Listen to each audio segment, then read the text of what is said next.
धृतराज जी केवल आंखों से अंधा नहीं थे, वो बुद्धि, ज्ञान, विवेक सब से हीन अंधा हो गए थे, क्योंकि उसके सामने ही दुर्योधन ने एक स्त्री का वस्त्र उतार रहा है और उन्हीं के वंशज है और उन्हीं के बहू है और बैठकर देख रहे हैं तमाशा। तो जब ऐसे तमाशा देखोगे तुम अच्छा लगा तो उसका परिणाम भी तो देखना पड़ेगा, उसके लिए भी तैयार रहो। उसमें भी भगवान की दोष क्यों देते हैं? और जब अंत हुआ तो भगवान को श्राप देती है गंधारी माँ कि मेरे जैसा तेरे भी कुल का समाप्त तेरे आंखों के सामने हो जाए।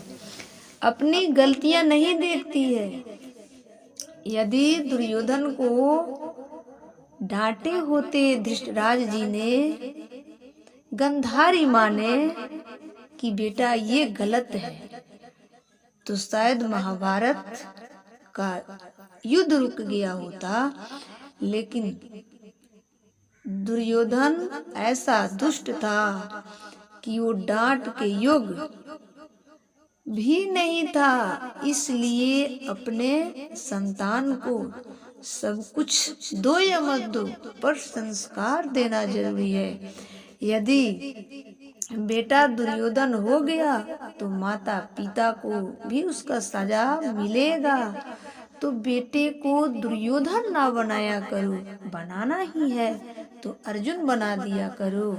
और बेटे को उतना अधिकार ना दिया करो कि वो कुछ भी कर ले, ये अधिकार कभी ना दिया करो। नहीं तो जब ये अधिकार बेटों को मिल जाएगा तो सत्यानाश देखने के लिए भी तैयार रहो। उसमें ना हाँ की कोई चिन्ह नहीं है, क्योंकि जब जैसा करेंगे वैसा तो भरेंगे ही भरेंगे, इसमें ना हाँ की क्या। इसलिए मेरी माँ आप सभी से निवेदन करती हूँ कि आप अपने लड़के को, अपने लड़कियों को संस्कारवान बनाइए। यदि गंधारी माँ नहीं अपने बेटे को डांटी होती, समझाई होती, तो ये महाभारत का इतना भीषण युद्ध नहीं होता। दुर्योधन को समझाए विदुर जी ने, दुर्योधन को समझाने आए भगवान श्री कृष्ण ने, बस उसको 5 गांव ही दे दो और ये युद्ध टल जाएगी, ये युद्ध नरसंहार होगा, इसमें बहुत क्षति होगी।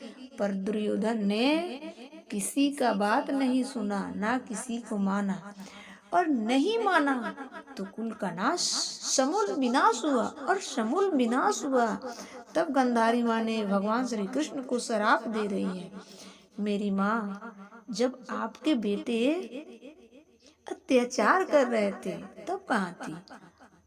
और उस समय खूब गंधारी माँ रो रही हैं, धृतराज जी रो रहे हैं, लेकिन उस समय रोके होते तो ये महाभारत का युद्ध नहीं होता। इसलिए कहती हूँ कि अपने संतान को कभी भी गलती करने से रुका करो, समझाया करो और अपने हिसाब से चलने की बुद्धि सिखाया करो। यही समझदारी है मेरी माँ, नहीं तो समूल विनाश हो जाए।